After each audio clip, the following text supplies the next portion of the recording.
Hola, hola, muchas gracias por estar con nosotros en una entrevista más. Yo soy Gustavo Delgado. Hoy nos acompaña don Luis Amador Jiménez, ministro de Obras Públicas y Transportes. Hace poquito estuvo con nosotros hablando acerca del proyecto de ley que busca pues ya regularizar, emparejar la cancha entre taxistas y operadores de plataformas digitales. Hoy vamos a hablar acerca de obras de infraestructura, un tema sumamente importante. A todos nos interesa pues tener las mejores vías de acceso, de salida y de entrada a diferentes puntos del país. Así que le agradezco mucho que haya sacado el ratito para compartir con nosotros esta entrevista donde nos actualizamos. ¿Cómo le va? Bien, ¿y usted? Y saludos a todos los que nos escuchan, con muchísimo gusto. Hablemos en primera instancia, estamos superando un poquito el año de labores de este gobierno y podemos arrancar haciendo como un balance de lo que ha sido el trabajo en el MOP. Sí, bueno, un año se ha ido como si fuera un fin de semana, más o menos. En un abrir y cerrar de ojos. En un abrir y cerrar de ojos, pero como con 50% más de canas y de arrugas. Pero no importa, valen la pena. Mire, el ministerio es una de esas instituciones emblemáticas del país. Es realmente la que tiene la tarea de levantar lo que es la obra pública, la infraestructura, que está tan rezagada, que son décadas de negarle a la gente realmente las condiciones adecuadas de tránsito. Y esto no es solo a través de vehículos, es a través de transporte público, y eso incluye los trenes y muchas otras cosas más. Claro. La llegada y el camino por el último año, por un lado muy satisfactorio porque uno empieza a ver todas las personas de las diferentes direcciones que realmente se empiezan a poner la camiseta, ¿verdad? La Dirección de Adquisición y Bienes, la Dirección Jurídica, la Secretaría de Planificación, Ingeniería de Tránsito, y ahí puede seguir uno con la lista, la Dirección de Puentes, el mismo Obras Públicas, todos poniéndose la camiseta y empezando a trabajar. Pero era un elefante que estaba dormido y desmembrado, ya lo despertamos, ya está de pie, le hacen falta capacidades y bueno, ahí viene un proyecto de ley. Muy difícil realmente hacer cosas en Costa Rica, no lo voy a negar, porque la realidad que uno mira desde afuera y la realidad que uno vive desde adentro son dos realidades completamente diferentes. El entrabamiento que se sigue para poder hacer cualquier cosa tiene una serie de pasos, procesos que hace que todo sea muy lento. El sistema como tal, un sistema injusto, porque los trabajadores que son altamente productivos no pueden ser premiados, pero los trabajadores que más bien buscan el por qué no a todo y que se oponen a todo, que sí hay algunos, tampoco pueden ser removidos fácilmente. Entonces es un sistema injusto porque los que se están matando se ganan unos salarios que realmente a mí me da pena ajena y no hay forma de incentivarlos. Pero bueno, con todas esas limitaciones hemos logrado hacer algunas cosas. Usted recordará, logramos bajar esa tarifa de inspección técnica vehicular a la mitad. Ya se ha logrado aperturar, y digo aperturar, no inaugurar, porque a mí no me interesa inaugurar nada, me interesa que se abran las cosas, lo que es Caños Limonal, ya ese segmento está listo. ¿Listo al 100%? No al 100% porque las marginales le hacen falta algunas cosillas, pero ya el tronco principal la gente ya puede fluir ahí a la velocidad indicada. Sí, fluye. Ruta 32, ya se lograron abrir más o menos 35 kilómetros, ¿verdad? Una ruta que realmente está desangrando a la región. Se ha logrado hacer una readecuación de diseño que permite abordar todos los problemas a nivel de expropiaciones que nos iban a limitar excesivamente, a nivel de presupuesto que no daba, etcétera. Y venimos trabajando con otras cosas. Yo espero pronto poder decir lo mismo de lo que es el segmento ya construido de circunvalación, que ya es absurdo que siga cerrado, pero por todo este entrabamiento hay que esperar un visto bueno de Contraloría, que yo espero pronto tener. Y ahí hemos ido... Sin embargo, circunvalación todavía le faltaría un tramo. Le falta, ¿verdad?, el tramo final. Que es por Barrio México. Por Calle Blancos. Por Calle Blancos, perdón. Ese último pedazo tiene un cambio, una permuta. O sea, el ministerio le da a la municipalidad un terreno, la municipalidad le cede el otro terreno que se ocupa para la construcción de la carretera. Ahora estamos con un criterio de la procuradora anterior que dice que necesita un proyecto de ley. Realmente cuando dos partes están de acuerdo, yo no entiendo por qué. Es como un matrimonio, una pareja que se quiere casar y el padre le dice que no, ¿verdad? Más o menos por ahí. Pero pronto espero que el segmento que ya está construido, el paso deprimido de la Uruca y el paso sobre nivel que va desde la Uruca hasta el entronque de la 32 ya pueda ser aperturado. Esa es la expectativa. Ajá. Y bueno, tenemos Atillos. Atillos vienen caminando con el Atillo 4, el 7 y el 8. Sin embargo, hay una serie de limitantes porque, para ser honesto, cuando uno mira presupuestos, el CONAVI, primero que nada, se le va como un 35% de lo que le entra en pagar lo que se hizo en circunvalación que ya está construido. Ahí usted le quitó 35% más o menos. Después usted le tiene que quitar salarios, cargas, otro montón de cosas. Y cuando usted ve lo que le quedó para gastar no es tanto. Muy poco. Y después eso hay que agarrar y repartirlo entre la red que está en lastre, la que está asfaltada, para darle mantenimiento. Y las obras nuevas. Entonces ahí todavía se le va más. Y las imprevisibilidades que se llamaban antes, que es para todos estos puntos que se fueron por los fenómenos climatológicos. Claro. Ahí se reparte eso y dentro de una red... Es haciendo de trispas chorizo. Imagínense que son 10.000 kilómetros. Y con lo que nos va quedando hay que atender 10.000 kilómetros. Y el lastre, cuando se le hace algo, el año siguiente ya está perdido. Porque realmente se lava completamente, ¿verdad? Pero igual hay que hacer algo porque la población necesita moverse de alguna manera. Entonces ahí es donde uno realmente empieza a pensar y uno dice, bueno, vamos a ver. Primero que nada, hay zonas urbanas grandes que tienen pedazos de red nacional. Y esas zonas urbanas las municipalidades las están usando, recaudan impuestos, tienen comercio, industrias, etc. De ahí no tiene sentido que lo tenga el gobierno, para serle honesto. Eso debería estar en manos municipales. Perfecto. Sin dejar de ser, sí, siguen siendo rutas nacionales, pero con atención municipal. Serían rutas cantonales. Los pasarían a categoría cantonal. Pero ellos también, yo creo que les interesa, porque cuando van a organizar un desfile o alguna actividad, ¿verdad? Pero bueno. ¿Y quién lo define? Perdón, eso. Eso lo define el ministerio a través de la Secretaría. Ahorita estamos en un estudio técnico, jurídico, etcétera, para tratar de hacer esa readecuación. Perfecto. Ajá. No, y bueno, perdón, esto aumenta la red vial cantonal y por eso aumentan los recursos para las municipalidades para su debida atención. Yo creo que el país ya va requiriendo lo que se llama un fondo de solidaridad.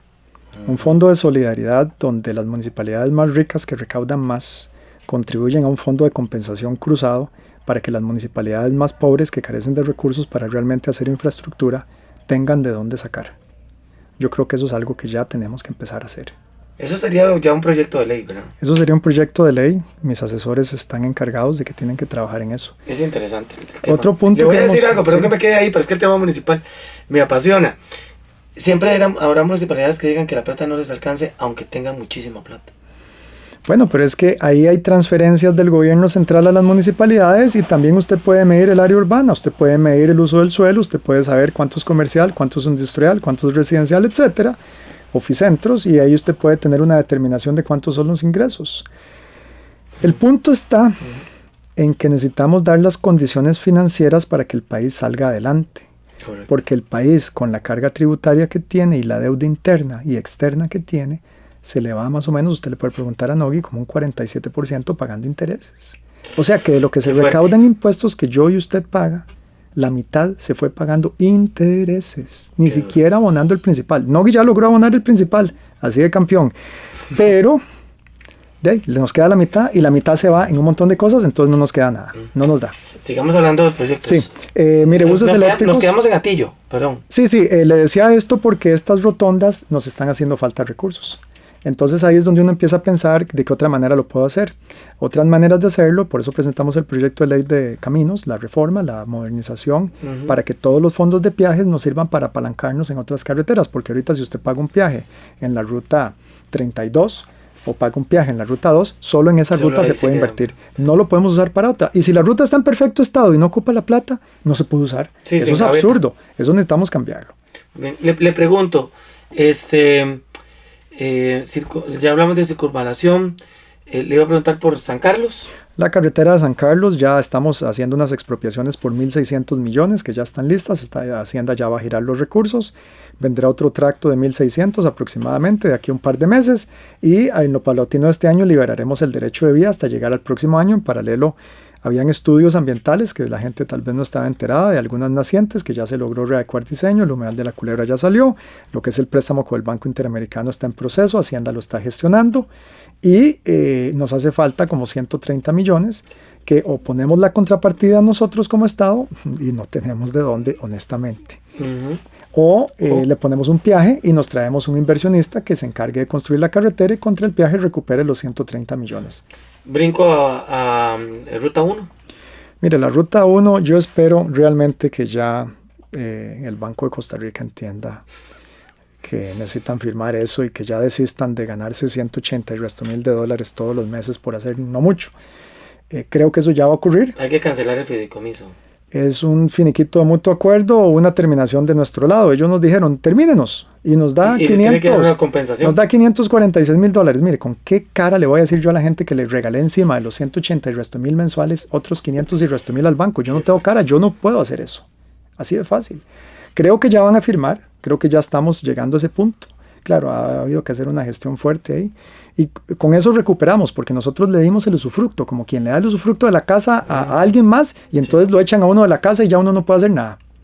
Igual, ya por recuperado, tenemos un diseño en el Banco Centroamericano de toda la carretera 1, para que lo que se construya alcance contra un repago por peaje que sea lo que la gente pueda pagar, ¿verdad? Porque como estaba antes iba a dar un peaje que era como ya no recuerdo si era como el doble de la ruta 27, ¿verdad? Y ya nos quejamos de la 27 por lo que pagamos de peaje, imagínense, nadie va a estar dispuesto al otro. Entonces, bueno, con eso ya yo creo que salimos.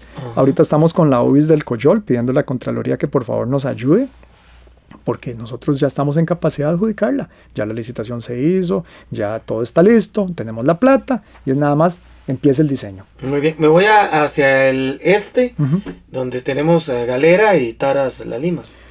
Bueno, la Galera creo que va avanzando adecuadamente, aunque yo sé que les está dando un dolor de cabeza a cartagineses, disculpas, de ahí estamos tratando de agilizar las cosas. Taras La Lima, por eso es que estamos sacando todas las medidas posibles para que Hernán Solís se concentre únicamente en esa carretera y deje ya lo que es Barranca Limonal, que como ustedes han visto, pues en 2 años no ha avanzado mucho. Taras La Lima, que usted me lo pregunta, pues no va realmente al ritmo que yo quisiera. El año pasado levantó bastante, pasó de un 10 como a un 20 y resto por ciento, pero ahora se volvió a frenar, como a pausar. Frenar. Entonces, estamos en eso de ver si con la salida de Hernán Solís ya logra reconcentrar todos sus esfuerzos únicamente ahí, y con eso logramos que la obra camine más rápido. No le puedo hablar mucho en general de la otra porque también hay una gran necesidad de romper ese tapón de Hacienda La Vieja, Garantías Sociales. No le puedo dar detalles porque el tema está un poco turbio, pero estamos trabajando en que eso llegue a ocurrir. Recuerde que nosotros también estamos trabajando en otros temas como los buses eléctricos, etcétera, y modernizar el transporte, ¿verdad? Que de eso no hemos llegado. Sí, ya le entramos. ¿Usted quiere ir a la 27? Es que vámonos para la 27, porque yo sé que usted también quiere llegar. Pero tiene que empacar unos sándwiches y traerse como unos 5 CDs para ver si acaso podemos pasar las horas ahí. Sí, bueno, más o menos. De ahí, es una frustración gigantesca. Yo no le voy a mentir. Tratamos de buscar hasta por dónde cancelarles esa hora. Sí, yo lo escuché a usted. Y no tenemos suficiente en este momento, o tendríamos que entrar a un pleito que más bien pegaría la cosa por algunos años. Entonces lo que estamos haciendo es buscando diferentes posibilidades, ¿verdad? Como un inversionista que venga, inyecte la plata y contribuya a la ampliación. Ya tenemos los diseños bastante avanzados, son 600 millones de dólares más o menos. Un inversionista que inyecte y sí, va a haber que subir el peaje una vez que esté ampliada y que usted ya no tenga que estar ahí 2 horas, sino que en 20 minutos pase. Yo creo que ahí todo el mundo estaría dispuesto a un 30%, una cosa similar, porque ya fluye, ahora sí. Esa es una opción. La otra opción es que al gobierno de Costa Rica le inyecten los recursos para nosotros inyectárselos a la concesionaria actual y contra una cláusula que dice que tienen que construir, construyen, pero ellos no entrarían a cobrar el peaje de esa ampliación, sino que el gobierno lo tomaría, que también se ocuparía un incremento para pagar el préstamo, ¿verdad? Porque nos están prestando la plata, no la están regalando. Perfecto. Entonces, estamos explorando posibilidades, estamos hablando con grupos de alto poder económico y tratando de ver por dónde. Le pregunto por puentes, que dicen que es una situación muy delicada. Sí. En términos generales, sé que tal vez se pueda entrar de manera particular o por zonas, pero ¿qué tanto está ocupado el ministerio por la situación de los puentes en Costa Rica? Lo que les corresponde. Bastante, y permítame explicar en unos segundos. Por muchos años hubo un descuido generalizado, porque el puente tiene una vida útil de 50, 75, 100 años, dependiendo del puente. Pero de ahí cuando ya el puente se hace viejito y no se le ha dado mantenimiento, es como cuando uno no se lava los dientes y ya llegó a 80, ¿va? más o están menos. cayendo. Entonces, el puente ya en el Reventado, usted vio que hubo que cerrarlo de emergencia y como las bombas correr, logramos abrirlo en cosa de días.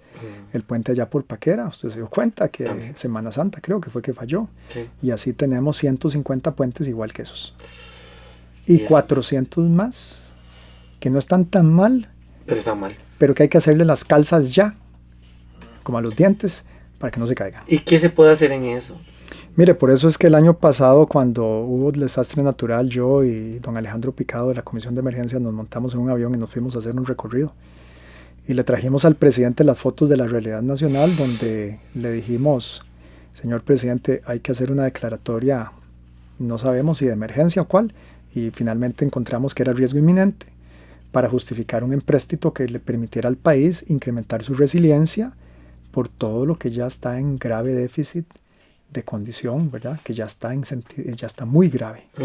Y ahí los 700 millones del Banco Centroamericano, que de nuevo los señores de la Asamblea Legislativa, por favor, señoras y señores diputados, ocupamos que aprueben eso rápido.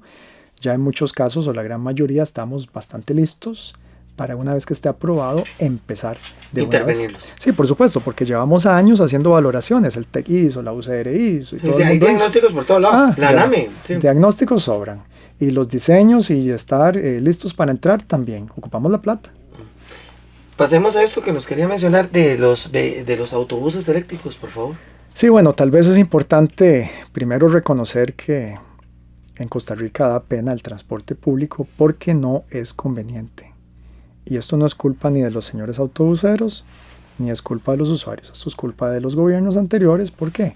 Porque en otros países usted se monta en un tren, ese tren lo lleva a un punto donde usted toma un bus, es muy fácil pasarse del uno al otro, y usted se baja muy cerca de su trabajo, al final se regresa, y si le va bien hasta el mismo tren lo lleva, pero en Costa Rica eso ya sería un poco difícil. Pero el punto es que no hemos hecho esa integración adecuada del tren que tenemos. Tenemos una vía férrea que va hasta Punta Arenas y hasta Caldera. Hay unos pedazos que hay que reconstruir que están afectados. Tenemos un tren que llega hasta Paraíso, o podría llegar a Paraíso. ¿Por qué las personas que viven en Atenas, que viven en Turrúcares, que viven en La Garita, que viven en Orotina, por qué no pueden venir a trabajar al Valle Central? No hay empleo. ¿Por qué no vienen? ¿Y por qué nosotros en fin de semana en el Valle Central no podemos ir a Punta Arenas a pasar el fin de semana? O irnos en la mañana y venir en la noche. ¿Por qué la gente que vive en Cartago no puede? ¿Por qué si yo vivo en Cartago, en Turrialba, no puedo agarrar mi carro y parquearme ahí en Paraíso o en Cartago y venirme en el tren a trabajar? ¿Por qué si yo vivo en el Concasa, perdón que diga un nombre comercial allá en San Rafael de Alajuela, pero hay mucha gente que vive por ahí en esos lados, no puede agarrar el tren y venirse para San José y dejar su vehículo ahí estacionado? Entonces esa es parte de la facilitación. Primero, que ese tren realmente sea un tren de proximidad que nos traiga hacia la capital y después que se integre adecuadamente con las rutas. Pero las rutas no es enjambre de rutas, sino rutas que de los diferentes sectores entren a la capital en proximidad de una ruta central, sea un tranvía de llantas o sea algo por el estilo que nos permita movernos a lo largo del eje de la Sabana, Paseo Colón, Avenida Segunda, Los Yoses, hasta llegar al Mall San Pedro, y que por fuera la circunvalación sea un distribuidor donde interconecte con el tren, interconecte con algún tipo de tranvía que corra únicamente por la circunvalación y permita esa distribución.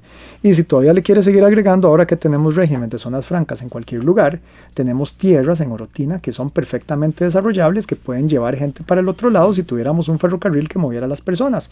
Todo el eje que va desde la capital hasta salir a Barranca y a Orotina podría ser un eje que se podría desarrollar perfectamente. Por encima de eso, todavía tenemos muchas cosas por hacer. Es lo que es la densificación y la regeneración de esta capital que tenemos y el crecimiento futuro. Entonces, mire, por hacer hay por años. Se ocupa la voluntad y se ocupa la constancia de múltiples gobiernos que ojalá tengan la misma mentalidad y permitan que se dé esta continuidad para que el país siga caminando para la dirección que se merece. Don Luis, le agradezco mucho. Con mucho gusto. Muy amable por habernos acompañado nuevamente. Un placer. Gracias a usted. Que esté muy bien y mañana temprano a las 7, Panorama.